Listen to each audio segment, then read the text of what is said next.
ஹாய்ங்க, நாம் இன்றைக்கி மட்டன் கொத்துக்கறி செய்ய போகிறோம். அதுக்கு தேவையான பொருள் என்னென்னு பார்த்துக்கலாம். சின்ன சின்ன மிளகா 4 எடுத்திருக்கேன். 2 காஷ்மீரி மிளகா எடுத்திருக்கேன். கொத்தமல்லி பாருங்கள், 1 ஸ்பூன் மட்டும் கொத்தமல்லி எடுத்திருக்கேன். நான் வந்து 1/2 கிலோ மட்டனுக்கு தான் இப்போ எடுத்திருக்கேன். ஜீரகம், மிளகு, கிராம்பு, பட்டை, சோம்பு. நான் வந்து இப்போ 1/2 கிலோவுக்கு தேவையானது மட்டும் எடுத்திருக்கேன். பாருங்கள், இந்த மாதிரி வெடிக்குது.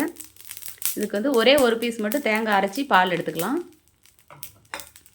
குக்கர் வச்சுக்கலாம். பாருங்கள், மட்டன் இந்த மாதிரி சின்ன சின்ன பீஸாக பாருங்கள், சின்ன சின்னதாக நான் எடுத்து வச்சுருக்கேன். இந்த மாதிரி சின்ன சின்னதாக கட் பண்ணி வச்சுக்கலாம். எண்ணெய் சேர்த்துக்கலாம். எண்ணெய் கம்மியாக சேர்த்துக்கோங்க. நான் 1/2 கிலோ மட்டன் தான், அதனால் கம்மியாக சேர்த்துருக்கேன். கடுகு உளுத்தம் பருப்பு சேர்த்துக்கலாம். பாருங்கள், நல்லா சின்ன வெங்காயம் இந்த மாதிரி தட்டி எடுத்து வச்சுருக்கேன். இந்த மாதிரி தட்டி சேர்த்துக்கிட்டோம்னா நல்லாயிருக்கும். சின்ன வெங்காயம் சேர்த்துக்கலாம்.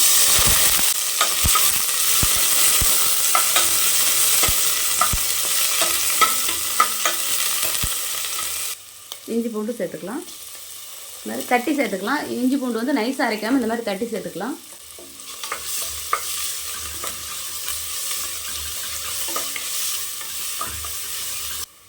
பொடி பண்ணி வச்ச மசாலாவை சேர்த்துக்கலாம்.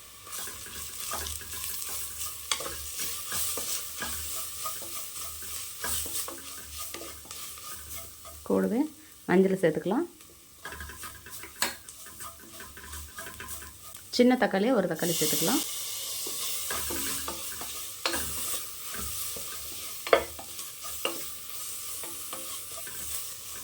மட்டனை சேர்த்துக்கலாம்.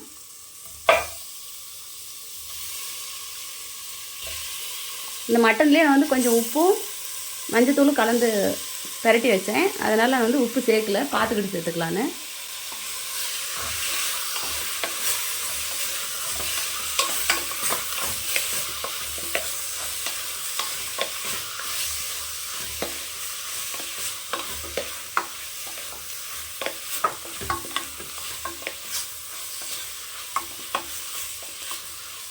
நம்ம ஒரு பீஸ் தேங்காய் அரைச்சதுலேயே அந்த தேங்காயை தண்ணி சேர்த்து அரைச்சிக்கலாம்.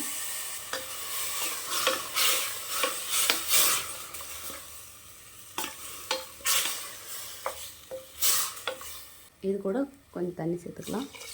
வேகணும் இல்லையா, அதனால் கொஞ்சம் தண்ணி சேர்த்துக்கலாம்.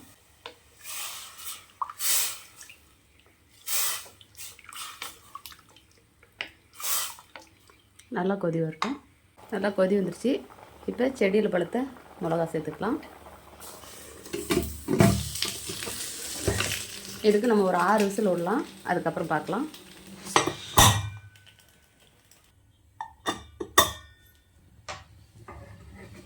ஓப்பன் பண்ணி பார்க்கலாம்.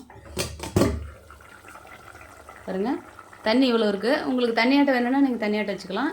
இன்னும் கொஞ்சம் எனக்கு சுண்டி வரணும், அதனால் இந்த குழம்பெல்லாம் இன்னும் கொஞ்சம் சுண்டுட்டும்.